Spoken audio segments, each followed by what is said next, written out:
Hello everybody, it's Tinyla with news from Life at Pecan Cottage, and today I'm coming at you with a little video about me as the pastor's wife. And I want to talk about three mistakes, big mistakes that I've made over the past decade. So we've been here functioning as pastor and wife, pastor and pastor's wife for over 10 years, right around 10 years. Um, and I think that the first year I made a big mistake and became easily discouraged because I had the wrong focus. I was more focused on the work, meaning the people that we were ministering to or called to minister to, than I was on the Lord, and even more focused on. I don't know if I could honestly say more focused on the ministry than my family, although that does. Um, it is hard to kind of balance that sometimes when we didn't have we don't have song leader, song director, we don't have somebody in charge of the van ministry, we don't have a janitor or anything like that in the church, we don't have a secretary. So when you have to be all those things, sometimes your family life is put on the back burner. Now, my kids, when we first got here, were very small. I only had Aaliyah when we very first got here, and then I had the others while we've been here. So my kids were really young, and I could do things at nap time and things like that. So that wasn't really a problem initially, but focusing on the people created a problem when they weren't faithful, or when I would spend an enormous amount of time planning for something, because I tend to over plan and overdo things, which I'll get to in a minute. But I tend to I do things big, and my husband has to tell me often, keep it simple, keep it simple, keep it simple. So, I would, in my mind, the thing that I brought to him was already simplified. And he would have to tell me, cut it back even a little bit more. So the finished product that I would bring to them would require a lot of work and energy for me. And then nobody would show up.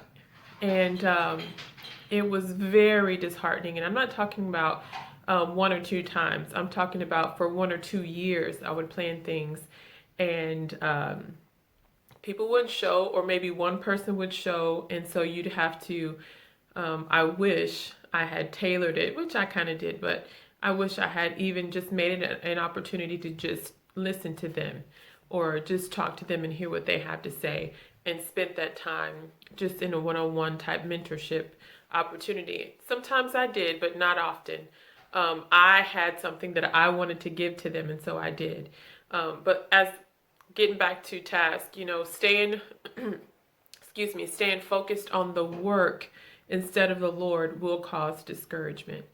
So my challenge or encouragement for you is, in whatever you're endeavoring to begin or to continue or to start, whatever, focus on the Lord in it, of course, and then focus on the purpose of why you're there, why you're doing this, or why you're beginning something, because that will be a motivator for you even when it doesn't work out like you think it should, or when it doesn't look like you think it should look.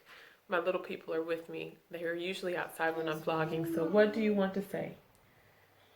Well, Lucy says Aaliyah's. Lala Lucy is Aaliyah's? Okay.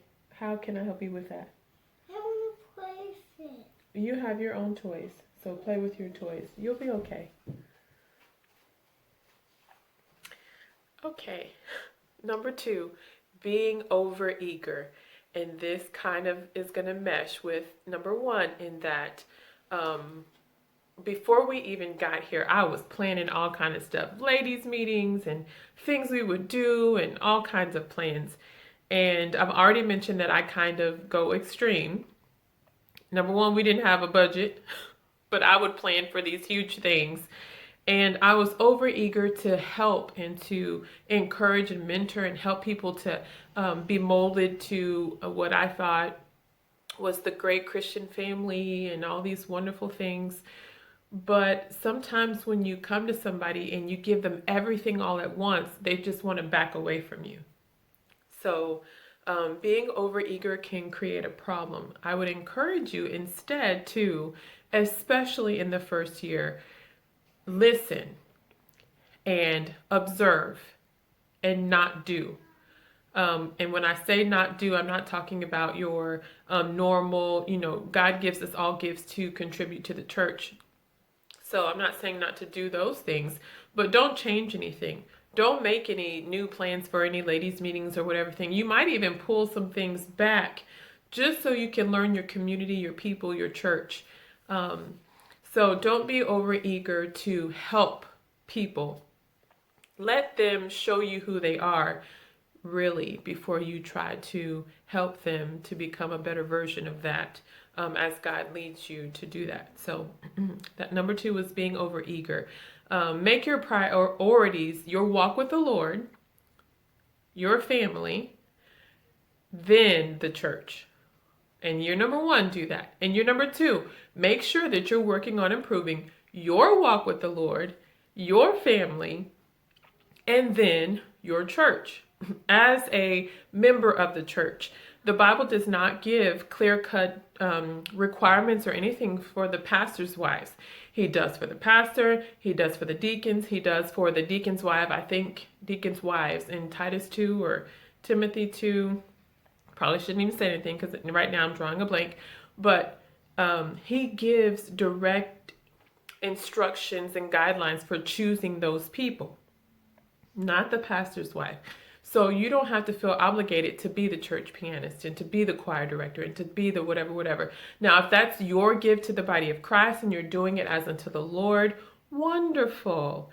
But if you're just trying to be everything to all people and God didn't give you direct and clear directions to do that, then you're probably going to burn yourself out and it's going to create more problems than not, because people are going to criticize you and blame you for things, and then you're going to be hurt personally when God didn't tell you to do all of those things and you're not responsible for all of those things.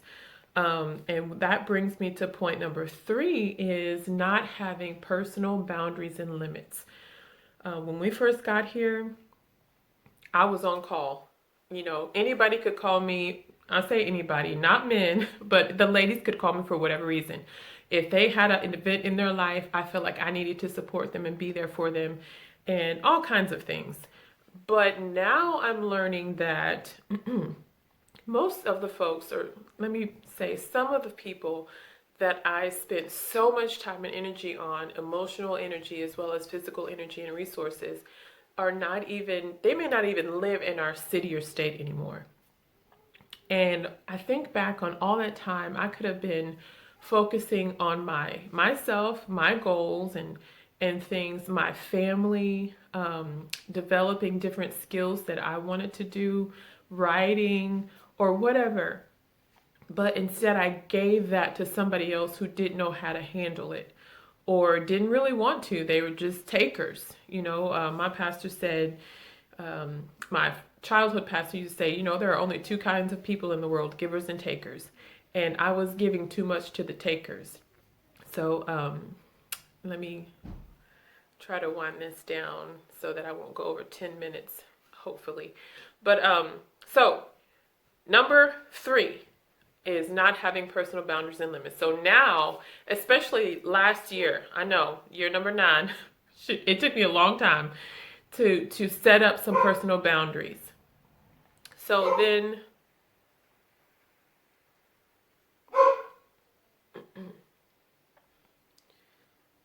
so the last thing I want to say as a bonus for those of you who have stuck around with me is not having a mentor was a problem. Of course, having somebody that you could physically call and talk to them about things or ask opinions, somebody who's doing it, that is best, but I didn't feel comfortable to do that. I know that there are ladies who would have been willing to help me, but I didn't reach out.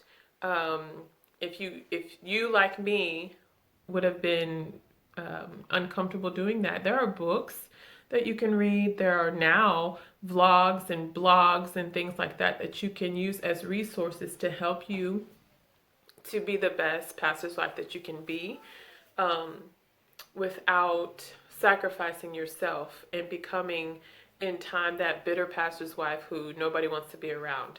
Let me tell you, people have blamed me for a lot of things. People have blamed me for I said something that offended them, which will happen.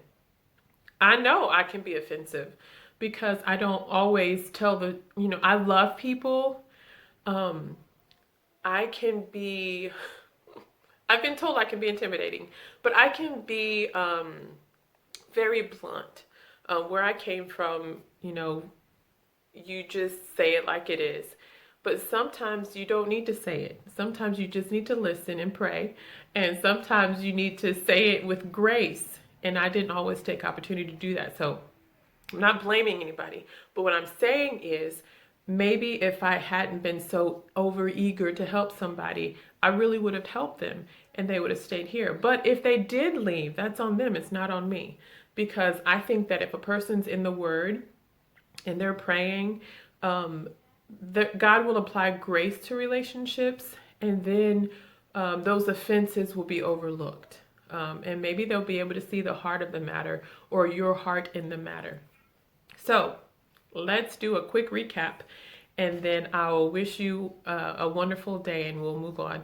So, number one, my first mistake was focusing on the work and the people and not focusing on the Lord. Number two, I was overeager. I needed to just sit back and watch and observe that first and listen and learn that first year especially. And I was just so ready to be a blessing that I probably scared folks off. And then number three, set some boundaries and limits for yourself. And pray about those and make them some things that you don't waver. I don't do that. No. Learn to say no and mean it, but have a principle behind the no. Okay, and then a bonus for those of you who have stuck around is get a mentor. Somebody in person is best, but if you're like me and you just didn't feel that was good for you, then read a book, find a blog friend, find a vlog friend, something, and just allow God to develop you as a person before you try to be the super pastor's wife. Okay, I hope this blesses somebody, and I hope you guys have a wonderful day. Thanks for joining me. Bye.